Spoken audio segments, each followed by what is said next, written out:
Assalamu alaikum class. Hope you are all fine. Okay, today is the first lecture of second term.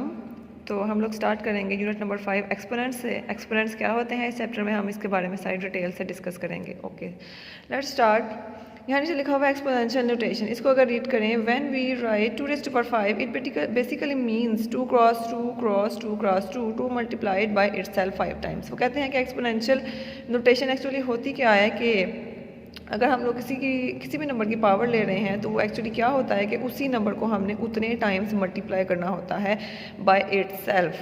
ठीक है, जैसे हमने 2 की power अगर 5 ली है तो इसका मतलब है कि 2 को हम लोगों ने 5 टाइम्स अपने आप से ही मल्टीप्लाई करना है। तो this is called an exponential notation. Okay, यहाँ पे लिखा हुआ है 2 raised to power 5 is called the fifth power of 2। क्योंकि हम लोग 5 पावर ले रहे हैं, फिफ्थ पावर ले रहे हैं, तो इसको हम लोग पढ़ते हैं fifth power of 2।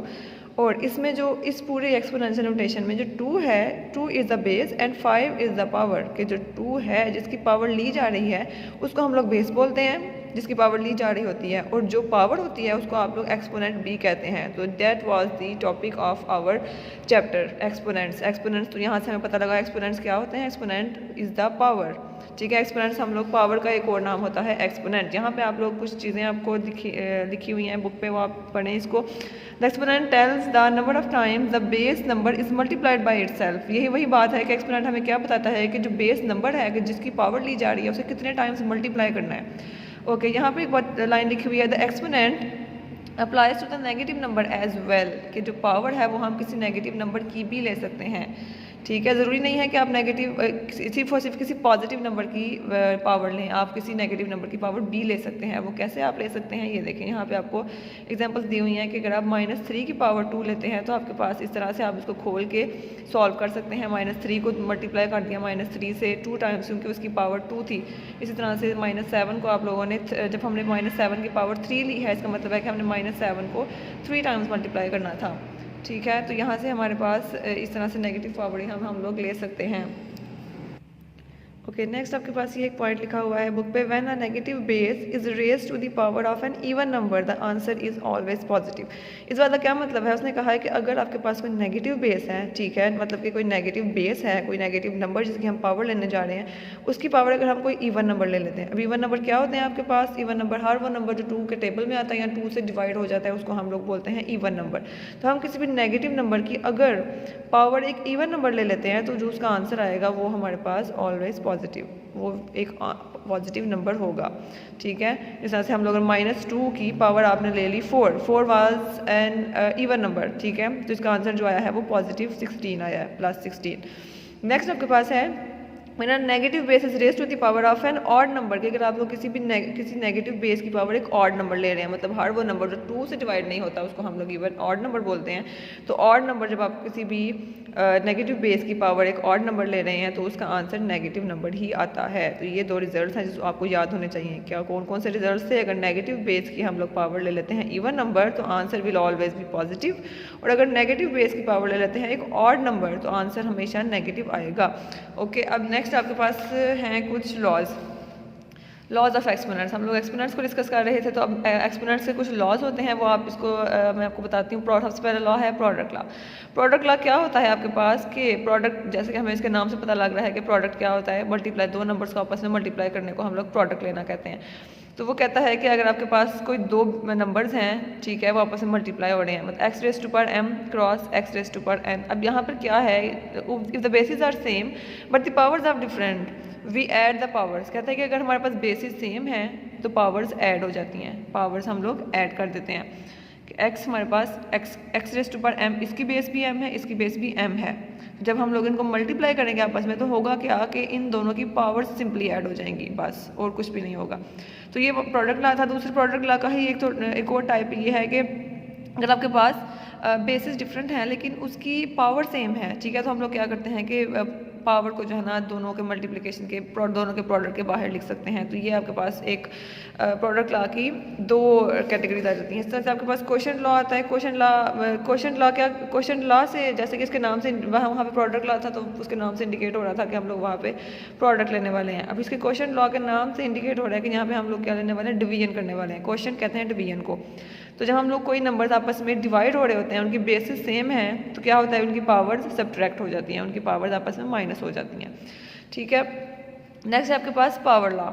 Power law क्या कहता है कि if the powers are the multiple we multiply the powers, कि अगर आपके पास कोई पावर है x raise to power m है, अगेन उसकी पावर ली जा रही है n, तो क्या होगा कि m और n जो दो पावर्स थी वो सिंपली आपस में मल्टीप्लाई हो जाती हैं बस, और कुछ फ़र्क नहीं पड़ता इस पूरे एक्सप्रेशन में। नेक्स्ट आपके पास जो आखिरी लॉ है वो है जीरो एक्सपोनेंट। जीरो एक्सपोनेंट क्या कहता है, जीरो एक्सपोनेंट मतलब कि किसी भी नंबर की अगर हम लोग जीरो पावर ले लें तो क्या उसका आंसर क्या आता है। अब वो कहता है कि किसी भी नंबर का अगर हम लोग जीरो एक्सपोनेंट ले लें, ए कोई भी नंबर है, कोई भी बेस है ए, इसकी जगह 100 भी हो सकता है, इसकी जगह 1000 भी हो सकता है, किसी भी नंबर की अगर हम लोग जीरो पावर ले लेते हैं तो उसका आंसर हमेशा 1 आएगा, चाहे वो कितना बड़ा नंबर क्यों ना हो, उसका आंसर हमेशा 1 आएगा। नेक्स्ट पेज पे आपको उसने थोड़ी सी समरी बताई हुई है इन्हीं लॉज के बारे में जो हमने लॉज अभी पढ़े। ये आपके पास प्रोडक्ट लॉ था कि जब दो नंबर सेम होते हैं, उनकी बेसिस सेम होती हैं तो पावर्स ऐड हो जाती हैं, और यहाँ पे अगर हमारे पास बेसिस डिफरेंट है लेकिन नंबर जो पावर है वो सेम है तो हम लोग उसको इस फॉर्म में लिख सकते हैं। इस तरह से अगर दो नंबर्स हैं वो डिवीजन में है, क्वोशिएंट लॉ है, ये भी क्वोशिएंट लॉ है, और ये हमारे पास पावर लॉ, और ये जीरो एक्सपोनेंट। तो ये आपको एक समरी बताई गई है ताकि आप लोग इसको आराम से यहाँ से देख के याद कर सकें। अच्छा, अब हम लोग स्टार्ट करते हैं एक्सरसाइज करना। एक्सरसाइज में सबसे पहले है fill in the blanks. Fill in the blanks में वो क्या कहता है, power is another term for dash. हम लोगों ने पीछे पढ़ा कि power is another term for exponent, कि एक्सपोनेंट का दूसरा नाम पावर भी होता है। नेक्स्ट है a negative base raise to an odd number gives a dash number. पीछे हमने पढ़ा कि अगर कोई नेगेटिव बेस है, अगर उसकी हम लोग पावर ले लें ऑड नंबर, तो हमारे पास एक नेगेटिव नंबर आंसर आता है। ठीक है, the value of 5 raise to power cube multiply by 2 raise to power cube is dash. अब इसको हमें सॉल्व करना पड़ेगा। सॉल्व कर लेते हैं इसको। कैसे था इसका एक्चुअली क्वेश्चन क्या था, 5 रेज़ टू पावर क्यूब। ठीक है, 5 रेज़ टू पावर क्यूब को हमने मल्टीप्लाई करना है 2 रेज़ टू पावर क्यूब से। उसने कहा है आपने इसका आंसर में फाइंड आउट करके बताना है। तो 5 रेज़ टू पावर क्यूब जो है ना वो हमारे पास हो जाता है 125 मल्टीप्लाई बाय 2 क्यूब, ये आ जाता है आपके पास 8। ठीक है, तो हम इनको मल्टीप्लाई करेंगे, आप इसको कैलकुलेटर से सॉल्व कर सकते हैं, तो आपके पास आंसर आता है 1000। तो यहाँ आपने सिंपली लिख देना है 1000। नेक्स्ट आपके पास आ जाता है if the bases are different their powers are added. If the bases are same, तो हम लोगों ने एक जो प्रोडक्ट लॉ है कि if the bases are same their powers are dash, ये वाला law, if the bases are same the powers are added, दोनों की पावर्स ऐड हो जाती हैं, तो ये आपके पास यहाँ एडिड आएगा। नेक्स्ट आपके पास है a number raise to the power of 0, ये है आपके पास zero exponent. A number raise to the power of 0 is 1, तो यहाँ पर आ जाएगा 1। अब आपके पास है state whether the following are true और फॉल्स। अब आपने ट्रू और फॉल्स को चेक करना है, तो ट्रू और फॉल्स को सबसे पहला वाला आपके पास क्वेश्चन है 2 raise to power cube multiply 2 cube multiply by 4 cube is equal to 6 cube. ठीक है, अब उसने आपसे पूछा है क्या ये चीज़ ट्रू है कि अगर हम इन दोनों को सॉल्व करें लेफ्ट हैंड साइड को तो वो राइट हैंड साइड के इक्वल आ जाती है। तो हमें ये चेक करना पड़ेगा क्या ये चीज़ ट्रू होती है या फॉल्स होती है। ये देखें, 2 cube multiply by 4 cube is equal to 6 cube. हम इनको साथ साथ सॉल्व करते हैं। 2 cube is 8 multiply by 4 cube is 64, वो किसके इक्वल आ जाएगा 6 क्यूब। 6 क्यूब को जब आपने सॉल्व किया तो वो आ जाता है 216। ठीक है, 216। अब आपका ये वाला जो आंसर है ना वो अगर 216 के इक्वल आ गया तो आपका ये वाला क्वेश्चन ट्रू हो जाएगा, otherwise it will be false. तो हमने इसको सॉल्व किया, 8 को मल्टीप्लाई किया 64 से, तो वो क्या आ जाता है 512। तो 512 इज़ नॉट इक्वल टू 216, तो इसका मतलब है कि आपका ये वाला जो क्वेश्चन है ये फॉल्स हो गया। नेक्स्ट आपके पास जो क्वेश्चन है वो कहता है -3 raise to power 5 divided by 3 raise to power 4 is equal to -3। ठीक है, हमने चेक करना है क्या ये ट्रू है या फॉल्स है, इसको भी हमें पहले सॉल्व करके देखना पड़ेगा, ऐसे हमें नहीं पता लगेगा। अच्छा, -3 raise to power 5 divided by 3 raise to power 4 क्या आएगा, ये डिवीजन है। डिवीजन का मतलब ये होता है कि ये वाला जो नंबर है ये चला जाएगा आपके पास ओवर के नीचे, तो हम लोगों ने ऐसे लिख लिया। अब ये आपके पास 3 रेज़ टू पावर 4 है, अब ये नीचे चला गया। अब हम इसको सॉल्व किस तरह से कर सकते हैं कि अगर हम इसको ऊपर लेकर आना चाहते हैं तो क्या होगा कि इस पूरे एक्सप्रेशन में सिर्फ इसकी पावर का साइन बदल जाएगा। अगर इसकी पावर पॉजिटिव में है तो जब हम इसको ऊपर लेकर आएंगे तो इसकी पावर नेगेटिव में हो जाएगी। बस ये डिवीजन से प्रोडक्ट में या मल्टीप्लिकेशन में कन्वर्ट हो गया। अब हम इनको आपस में मल्टीप्लाई कर सकते हैं। ठीक है, -3 raise to power 5 multiply 3 raise to power -4। अब यहाँ पर आपको पता लग रहा है कि ये इसकी बेसिस सेम है, इसकी बेस भी 3 है, इसकी बेस भी 3 है। तो क्या होगा, हम लोग यहाँ पर प्रोडक्ट लॉ अप्लाई कर सकते हैं। प्रोडक्ट लॉ क्या कहता था कि अगर हमारे पास बेसिस सेम है तो पावर्स ऐड हो जाएंगी। तो आपके पास यहाँ बेसिस सेम है तो उनकी पावर्स ऐड हो जाएगी। जो माइनस साइन है इसने कोई फ़र्क नहीं डालना, इसको माइनस को एज इट इज़ यहीं पर रखें साथ। 3 आ गया, 5 के अंदर हमने ऐड करना है -4 का। हमें पता है कि जो भी साइन है अगर प्लस का होता तो ये प्लस आ जाता, लेकिन यहाँ माइनस का है तो ये 5 - 4 हो जाएगा। 5 - 4 इज़ 1, तो इसका आंसर आ गया -3। तो उसने हमें क्वेश्चन में पूछा क्या हुआ था कि इसका आंसर -3 के इक्वल है, तो हमने जब इसका आंसर निकाला तो वाकई इसका आंसर -3 के इक्वल आ रहा है, तो इसका मतलब है ये हमारे पास ट्रू है। ओके तो आपके पास पार्ट नंबर 3 में देखें, द रेसिप्रोकल ऑफ 2⁴ इज़ 4²। अब वो कहता है कि अगर हम लोग 2⁴ का रेसिप्रोकल कर लें तो वो हमारे पास आ जाता है 4²। तो क्या ये बात ट्रू है या फॉल्स है, उसको हमें करके देखना पड़ेगा। उसने कहा था 2⁴ का अगर हम लोग रेसिप्रोकल लें, रेसिप्रोकल क्या होता है कि उसको सिंपली हम लोग नीचे ले जाएँ, ओवर के डिवीजन में ले जाएं, हम लोग उसको डिवीजन में ले जाएं। 2⁴ को जब हम डिवीजन में लेकर गए तो हमने देखा इसका आंसर 4² तो नहीं आ रहा, इसका मतलब है कि इसका आंसर फॉल्स है। नेक्स्ट आपके पास है, उसने कहा हुआ है 2000 की पावर 0 हो, उसको मल्टीप्लाई करें 1000 की पावर 0 से, तो आंसर 1 आता है। अब हमें इसको सॉल्व करके देखना पड़ेगा। सॉल्व करके इसको देखें, 2000 की पावर 0 है, हमें पता है कि कोई भी नंबर, कोई भी बेस जिसकी पावर 0 आ जाए तो उसका आंसर 1 होता है। तो 2000 raise to the power 0 is 1 multiply by 1000 raise to the power 0 is also 1। किसी भी बेस के अगर हम लोग 0 एक्सपोनेंट लेते हैं तो आंसर हमेशा 1 आता है, तो 1 मल्टीप्लाई बाय 1 इज़ 1। तो यही चीज़ उसने कही हुई थी कि इन दोनों को मल्टीप्लाई करें तो आंसर 1 आता है, तो इसका मतलब है कि हमने जो सॉल्व किया तो इसका ये ट्रू हो गया है। उसकी बात बिल्कुल ठीक थी। नेक्स्ट आपके पास लास्ट वाला है 5⁴ इज़ ग्रेटर दैन 4⁵ वो कहते हैं कि अगर हम लोग 5⁴ फाइंड आउट करें तो वो ग्रेटर आता है 4⁵ से। अब इसको सबसे पहले हमें ये वैल्यूज़ फाइंड आउट करनी पड़ेंगी। 5⁴ को पहले कैलकुलेट करें। 5⁴ जब आपने खोला तो वो आ गया 625, और जब 4⁵ को खोला तो वो आ गया 1024। तो उसने तो ये कहा था कि इसकी जो वैल्यू होगी वो बड़ी आएगी 4⁵ से, लेकिन हमने देखा कि यहाँ पर तो ये छोटी आ गई है, इसका मतलब है कि ये फॉल्स है।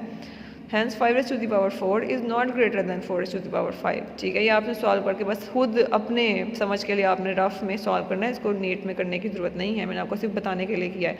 आप सिंपली ट्रू और फॉल्स ही लिखा करेंगे, लेकिन ट्रू और फॉल्स का पता कैसे चलेगा, वो आपने ये सारी पहले रफ में कैलकुलेशन करेंगे, फिर आपको पता लगेगा कि क्या चीज़ ये ट्रू है या फॉल्स है। अब हम लोग यहाँ से नेक्स्ट आ जाते हैं सब्जेक्टिव पोर्शन की तरफ। क्वेश्चन नंबर 3 है। क्वेश्चन नंबर 3 में वो ये कहता है कि express the following as rational numbers. अब रैशनल नंबर्स क्या होते हैं हमारे पास, P/Q की फॉर्म में कोई भी नंबर्स होते हैं उसको हम लोग रैशनल नंबर्स बोलते हैं। आपको ये वाला क्वेश्चन दिया गया है 4/5 का स्क्वायर, ठीक है, 4/5 की कलेक्टिव स्क्वायर है, इसको हम लोग सॉल्व करते हैं। 4/5 का स्क्वायर है। अब इनको सॉल्व करना है, हमने क्या कर सकते हैं कि जब कलेक्टिवली एक पावर आ रही हो डिवीजन में तो हम लोग इस पावर को अलग अलग दोनों के साथ कर सकते हैं। 2 को हम लोग जो स्क्वायर है इसको हम लोग न्यूमिनेटर के साथ भी कर सकते हैं और डिनोमिनेटर के साथ भी अलग अलग लिख सकते हैं। अब इनको अलग अलग सॉल्व करेंगे। 4 स्क्वायर का क्या मतलब है, कोई भी बेस की कोई भी पावर होती है उसका मतलब एक्चुअली ये होता है कि वो नंबर उतने टाइम्स अपने आप से ही मल्टीप्लाई हो रहा है। तो 4 स्क्वायर है अगर, तो उसका मतलब है कि 4 ने अपने आप से 2 दफ़ा मल्टीप्लाई होना है, 4 मल्टीप्लाई बाय 4। इस तरह 5 है तो 5 का स्क्वायर का मतलब है कि 5 मल्टीप्लाई बाय 5। इसको हमने सॉल्व किया तो ये आ गया 5 मल्टीप्लाई 4 4 ज़ा 16, 5 × 5 इज़ 25। तो ये आपके पास आंसर है। और ये भी एक रैशनल नंबर है। आंसर वो जो क्वेश्चन दिया था वो भी एक रैशनल नंबर था, क्वेश्चन भी एक रैशनल नंबर था, लेकिन उसने क्या किया हुआ था, क्वेश्चन में आपको पावर दी थी, आपने इसको पावर को सॉल्व करके लास्ट में आंसर आपने एक रैशनल नंबर की फॉर्म में लिख दिया। अब नेक्स्ट आपके पास जो क्वेश्चन है वो है, क्वेश्चन आपको कराना है वो है क्वेश्चन नंबर 4। ठीक है, क्वेश्चन नंबर 4 में क्या है question, -3/4 raise to the power -3। ठीक है, अब यहाँ पे जो पावर है ना वो माइनस की फॉर्म में है, माइनस की फॉर्म में पावर है, तो हम लोग इसको माइनस की पावर को तो हम सॉल्व ही नहीं कर सकते, हमें पावर को सॉल्व करने के लिए उसको पॉजिटिव में कन्वर्ट करना पड़ेगा। अब हम इस -3 को कैसे पॉजिटिव में कन्वर्ट कर सकते हैं, मैंने आपको पहले भी बताया था कि अगर हम पावर का साइन चेंज करना चाहते हैं तो हम क्या कर सकते हैं, उसको नीचे ले जाएँ, डिवीजन में ले जाएँ। उसको डिवीजन में जब लेकर जाएंगे, ओके तो हम लोगों ने क्या किया, इसको जिसकी नेगेटिव पावर थी उसको पॉजिटिव में कन्वर्ट करने के लिए हमने क्या किया, क्योंकि ये पावर इस पूरे नंबर की थी, -3/4 पूरे नंबर की पावर थी, तो हमने क्या किया, इस पूरे नंबर को उठाकर हम लोग नीचे डिनोमिनेटर में ले गए। तो क्या हो गया, 1/-3/4 रेज़ टू द पावर 3। अब ये पावर हो गई है पॉजिटिव, क्योंकि हम लोग इसको उठाकर ओवर के नीचे ले गए, तो इसकी पावर पॉजिटिव हो गई। अब हमने देखा कि 1/-3/4 है। अब ओवर के नीचे अगर अगेन एक और ओवर आ जाता है तो वो जो नीचे वाला होता है ना वो उलट के ऊपर चला जाता है, मतलब कि जो -4 है ये उलट के ऊपर चला जाएगा। तो ये हमारे पास मैथमेटिक्स का एक रूल होता है। तो जो 4 नीचे था ये ऊपर चला गया, ठीक है, ऊपर आके यहाँ इससे मल्टीप्लाई होगा तो ये 4 आ जाएगा। 4/-3, अब ये जो पावर थी ना 3, ये पावर 3 एज इट इज़ दोनों के ऊपर मौजूद है, क्योंकि हमने अभी इसको छेड़ा नहीं, हमने सॉल्व भी नहीं किया अभी इसको, तो ये पावर एज इट इज़ इसके साथ रहेगी। अब हम इसको पावर को सॉल्व करेंगे, क्योंकि ये पावर दोनों की थी तो दोनों के ऊपर न्यूमिनेटर में भी अलग लिख लेंगे, डिनोमिनेटर में भी अलग लिख लेंगे। 4 क्यूब हो गया और -3 क्यूब हो गया। अब 4 क्यूब का मतलब है कि 4 को हमने 3 टाइम्स मल्टीप्लाई करना है इटसेल्फ, और -3 का मतलब है कि -3 को हम लोगों ने 3 दफ़ा अपने आप से मल्टीप्लाई करना है। -3 मल्टीप्लाई बाय -3 मल्टीप्लाई बाय -3। जब हमने इसको सॉल्व किया तो ये आ गया 64 और ये -24 आ गया। इसके अंदर वही वाला रूल अप्लाई हुआ है कि जब किसी नेगेटिव बेस की पावर ली जाती है एक ऑड नंबर, तो आंसर आता है नेगेटिव नंबर, ठीक है। और बाकी के जो दो क्वेश्चन है इसी पार्ट में 2 और 3, वो आपका होमवर्क है, वो आप करेंगे। नेक्स्ट अगर आप क्वेश्चन को देखें, नेक्स्ट आपके पास दिया गया है express as powers of rational number. अब उसने आपको पहले पावर्स दी गई थी, आपने इसको सॉल्व करके रैशनल नंबर्स की फॉर्म में लिखा था। अब क्या उसने किया है, अब उसने आपको कहा है कि अब आपने इसकी पावर्स बनानी है। अब वो खोल के दिया है उसने रैशनल नंबर, ये भी रैशनल नंबर्स ही हैं, ये भी रैशनल नंबर्स हैं, लेकिन यहाँ आपने पावर्स खोली थी, पावर्स को सॉल्व किया था। अब यहाँ आपने पावर्स की फॉर्म में इसको लिखना है, पावर्स बनानी है। तो हम लोग ये वाला क्वेश्चन सॉल्व करेंगे, बाकी वाले आपके होमवर्क होंगे। ओके, -64 और 125, इसको हमने पावर की फॉर्म में लिखना है। तो पावर की फॉर्म में लिखने के लिए हम सिंपली उसको एलसीएम में कन्वर्ट करते हैं। इससे पहले इसको एलसीएम लेके चेक कर लेते हैं कि इसके मल्टीपल्स या फैक्टर्स क्या बन रहे हैं। हमने देखा 64 का जब एलसीएम लिया तो इसके फैक्टर्स हमारे पास बन रहे हैं 2 2 2, इस तरह से हम लोग ये 6, अब हमारे पास 6 दफ़ा आ गया 2, तो हम इसको जो है ना पेयर बना सकते हैं। एक ये पेयर बना लें, स्क्वायर हो गया, ये वाला पेयर बना लें, स्क्वायर हो गया, ये वाला पेयर बना लें, स्क्वायर हो गया। इस तरह से जब हम लोग ने 125 का एलसीएम लिया तो 125 के एलसीएम में 3 टाइम्स 5 आ गया, 3 टाइम्स 5 आ गया। तो ये 3 टाइम्स 5 का मतलब है कि हम इसको 5 क्यूब में लिख सकते हैं, 5⁻3 में लिख सकते हैं। अब ये 2⁻4 है ना, 2⁻2 है, इसका अगर हम लोग स्क्वायर खोलें तो ये 4 आ जाता है, 2 स्क्वायर 4, 2 स्क्वायर 4, 2 टू द 4 होता है। तो अब ये देखें, अभी हमारे पास 4 आ गए हैं 3 टाइम्स, इसका मतलब है कि हम लोग इन 4 को भी क्यूब की फॉर्म में लिख सकते हैं। अब दोनों ऊपर नीचे दोनों तरफ एक ही पावर आ रही है, तो जब दोनों तरफ एक ही पावर आ रही हो तो हम उसको इस तरह से कलेक्टिव पावर के तौर पर लिख सकते हैं। और जो माइनस साइन था, ये minus sign as it is साथ ही रहेगा, उसका कोई फ़र्क नहीं पड़ेगा। Minus sign as it is रहा, तो ये हमारे पास हमने जो पावर की फॉर्म में रैशनल नंबर को लिखना था वो इस तरह से ये वाला क्वेश्चन ऐसे सॉल्व होगा। बाकी के 2 क्वेश्चन आपका होमवर्क है। ओके, आज का हमारा लेसन इतना